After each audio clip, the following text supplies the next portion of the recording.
Hello everyone, welcome to this challenge zoology notes. आज के इस वीडियो में आपको बताऊंगी एंटीजन के बारे में। इस वीडियो में आपको बताऊंगी एंटीजन के स्ट्रक्चर और उसके टाइप्स के बारे में, और लास्ट में उसके फंक्शन भी बताऊंगी। ये टॉपिक एग्जाम में आपका लॉन्ग में पूछा जाता है। ये क्वेश्चन क्या होता है? First, antigen introduction. A substance that can induce a specific immune response when it is introduced into the tissue of an animal and that can react specifically with antibodies or sensitized cell is known as an antigen।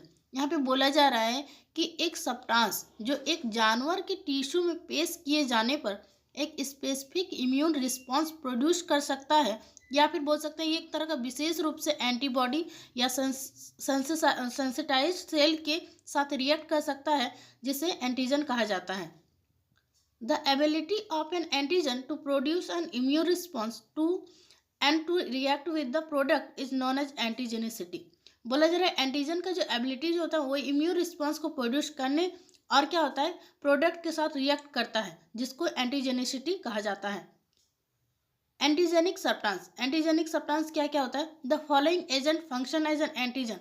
वैसा substance जो antigen के रूप में काम करता है। एक होता है protein, virus, bacteria, fungi, toxin, ABO blood group antigen, उसके बाद HLA ह्यूमन ल्यूकोसाइट एंटीजन, और भी बहुत सारे एंटीजन होता है। बस आपको इतना ही लिखना है। Structure of N antigen, antigen का स्ट्रक्चर कैसा होता है, या फिर बोल सकते हैं इसका संरचना कैसा होता है।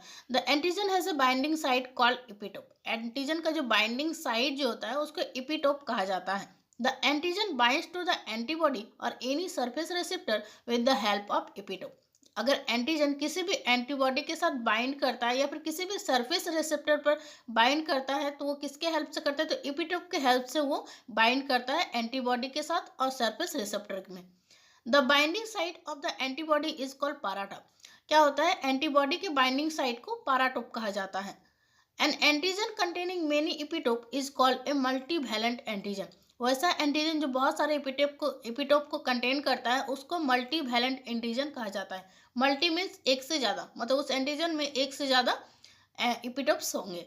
The epitope is made up of 6 to 8 amino acid in a protein antigen and 6 to 8 glucose units in a polysaccharide antigen। Epitope जो होता है वो 6 से 8 एमिनो एसिड का बना होता है प्रोटीन एंटीजन में, और 6 to 8 ग्लूकोज यूनिट से बना होता है पॉलीसैकेराइड एंटीजन में।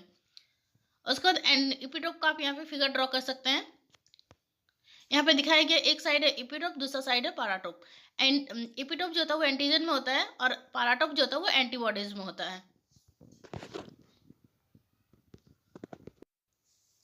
टाइप्स ऑफ एंटीजन, एंटीजन के कितने प्रकार होते हैं? Antigen are classified into 6 type. They are as follow. Antigen जो होते हैं वो 6 तरह के होते हैं। कौन कौन? तो exogenous antigen, endogenous antigen, thymus independent antigen, thymus dependent antigen, hapten और cross reactive antigen. First, exogenous antigen. ये क्या होता है? The antigen entering the body from outside are called exogenous antigen. वैसा एंटीजन जो इंटर करता है बॉडी में आउटसाइड से, मतलब बाहर से, बॉडी के बाहर से जब इंटर करता है तो उसको एक्सोजीनस एंटीजन कहा जाता है। They are foreign antigen. ये क्या होता है? बाहर का एंटीजन को क्या कहेंगे? Foreign antigen. तो ये क्या होता है? फॉरेन एंटीजन्स होते हैं। एग्जाम्पल में इसका bacteria, virus, fungi, etc।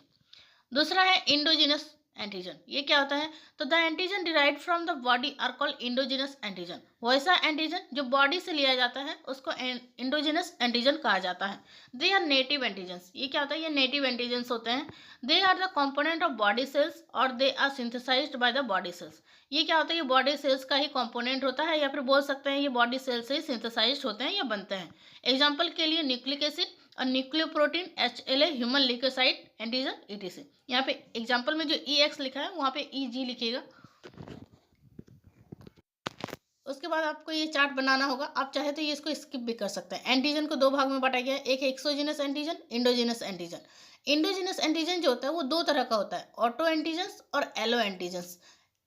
Auto antigens का एग्जाम्पल होता है न्यूक्लिक एसिड, और एलो एंटीजन का एग्जाम्पल होता है ब्लड ग्रुप एंटीजन्स। उसका thymus independent antigen. The antigen which stimulate B cell without the assistant of T cell is called thymus independent antigen.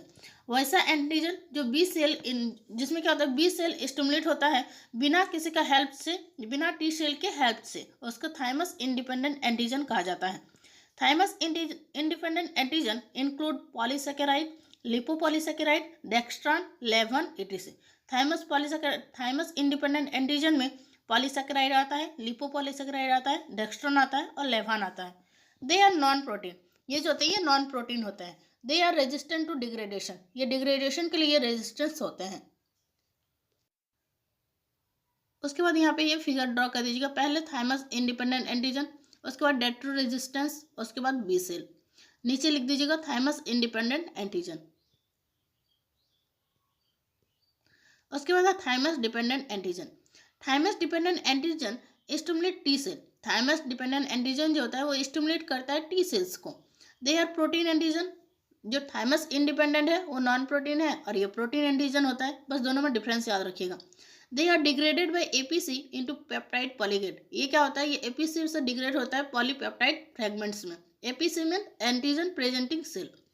The peptide fragment are deposited on the surface of APC along with the MHC molecule as peptide MHC complex. यहाँ पे जो peptide fragment जो होता है वो deposit होता है APC के सरफेस पर, साथ ही MHC मॉलिक्यूल और पेप्टाइड MHC कॉम्प्लेक्स है.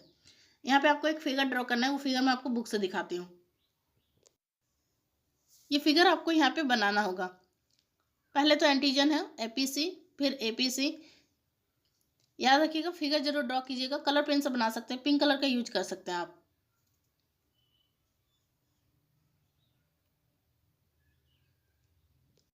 The activated TH cell activate TC cell और B सेल. जो एक्टिवेटेड TH सेल जो होता है वो एक्टिवेट करता है कि TC सेल्स को और B सेल्स को. उसके बाद है hapten. Hapten are small molecules that elicit on immune response only when attached to a large carrier such as a protein. बोला जा रहा है कि हेप्टेन जो होता है वो छोटे मॉलिक्यूल होते हैं जो प्रोटीन जैसे बड़े कैरियर्स से जुड़े होने पर ही इम्यून रिस्पॉन्स प्राप्त करते हैं. उसके बाद है cross reactive antigen.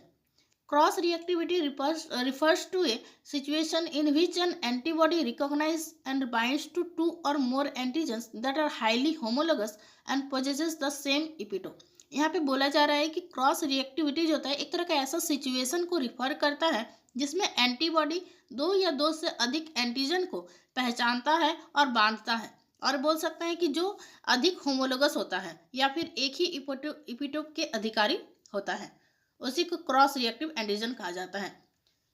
Function of antigen. Antigen का क्या काम होता है, तो antigen elicits immunological reaction. Antigen immunological reaction को लाता है. The brings about humoral immunity. ये जो है ये ह्यूमरल इम्यूनिटी को भी लाता है.